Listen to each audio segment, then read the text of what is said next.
Welcome back, everybody, to the Tradesman Channel. My name is Jim. If you are new here and looking around the shop as we're cleaning up last night, I have a serious problem, and that problem is I'm running extension cords up here for everything from downstairs. And, you know, I think it's finally time to maybe get some wires up here, get some proper outlets, power up this workbench so we can plug power tools into it, things like that. And no, I'm not a traditional woodworker. I use hand tools when I feel like it, and I use power tools when I need to get it done fast.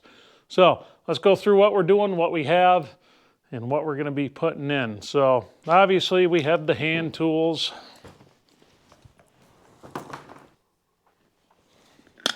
It's good for what ails you. No, we really don't need a Scotch-Brite pad, but anyway, one of the tools of the trade, the Roto Zip, or Roto Split. We have some 12-2 MC cable, which all that means is a interior wire, metal clad. That's what the MC stands for. Now, what this is closest to, for any of you who've done some old remodeling, things like that, that would be like your BX cable that you used to see in old houses. The reason I'm using this stuff in the barn and not any NM, which is non-metallic, it'd be Romex, what most people call it.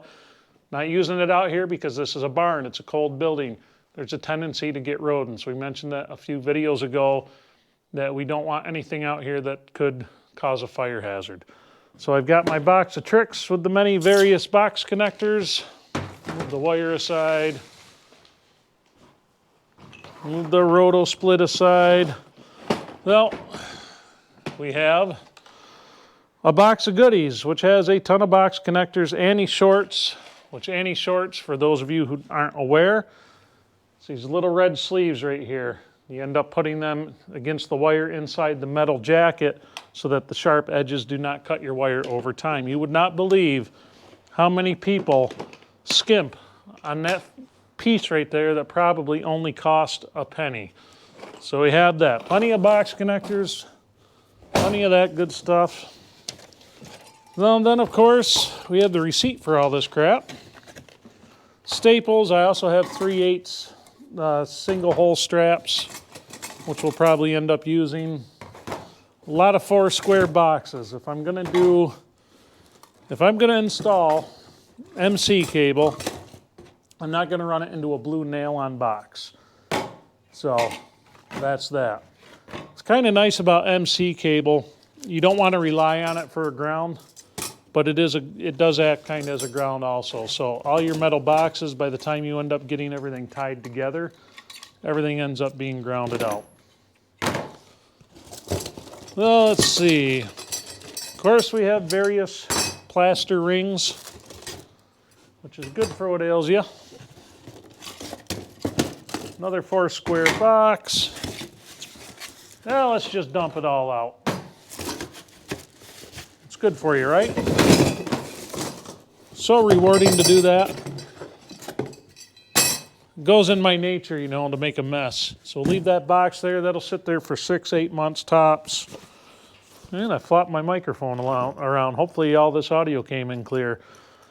So we have 20 amp heavy duty receptacles. Right now these are going about $3 a piece, which is kind of high. Used to be able to get them for about $1.20, but this day and age around here especially, everything's kind of going to shit price-wise. So plenty of plaster rings. We have some 4-gang covers here, or 2-gang, excuse me. Switch and outlet in one. Another cover, and a couple of regular covers because, well, my local hardware store that I stopped on the way home didn't have a whole lot of stuff. Didn't have a lot of stuff on the shelf. So we're going to start with what we have. The main focus tonight is get power to this workbench and get these lights on a switch. Now I'm using string lights in here with a bunch of LED bulbs, which I like. It actually gives nice light. It doesn't come across as well on the camera a lot of times. A lot of times the colors are too warm, so I end up doing a bunch of color grading. A lot of that's because of the wood and that god-awful pink foam board insulation that hopefully someday we can get covered up. But it gives a really, these string lights are, I have 2 strings up here. and they're strung all the way around us above. I think we did a video a long time ago when I put them up.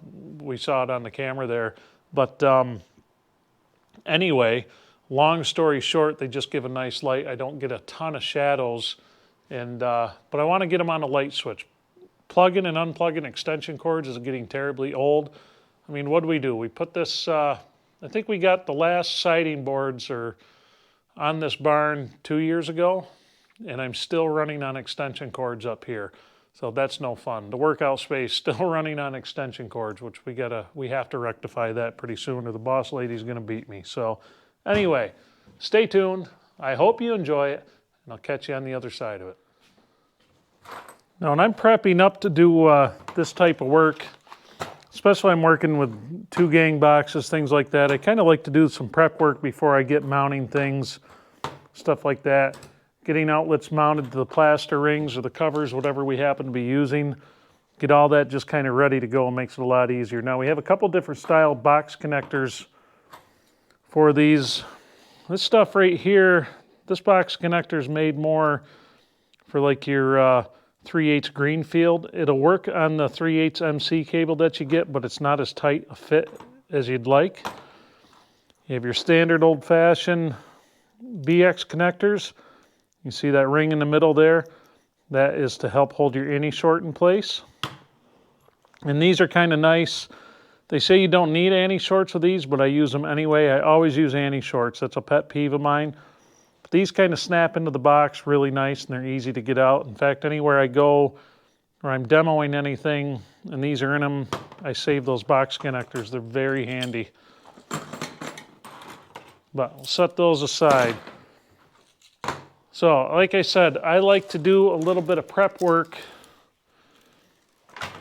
before I get too far into it. Now, the reason I say that, it just helps me. I'm not doing it on my hands and knees, which is no fun. In order for these to work in these covers, these little tabs here have to come off. I definitely went with 20 amp outlets here. It's kind of pointless to put a 20 amp circuit in with 15 amp outlets just because they're a few cents cheaper. And I prefer to get the heavy duty ones just for using power tools and stuff. That's actually a lot of wear and tear on a receptacle. You wouldn't think it. I mean, you're constantly supplying power, but you're thinking you're always putting a draw on it real fast, taking the draw off of it real fast.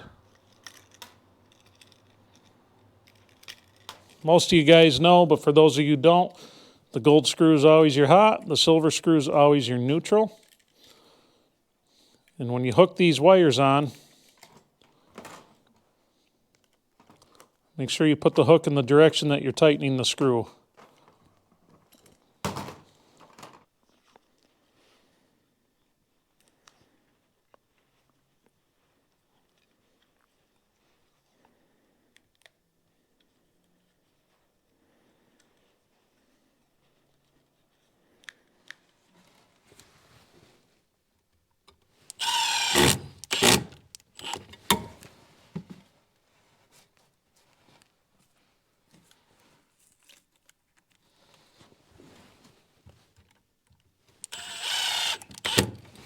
You guys see why I wanted to do the prep work outside of the box?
There we go. There's one.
Well, there's a good start for us finally to get some electricity up here.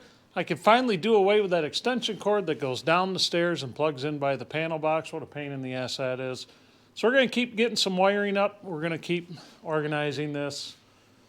And we're just going to keep kind of muddling along through all these little projects. And believe it or not, all these little projects are just going to make it easier for me to do larger projects, especially when we get into adding on to the house.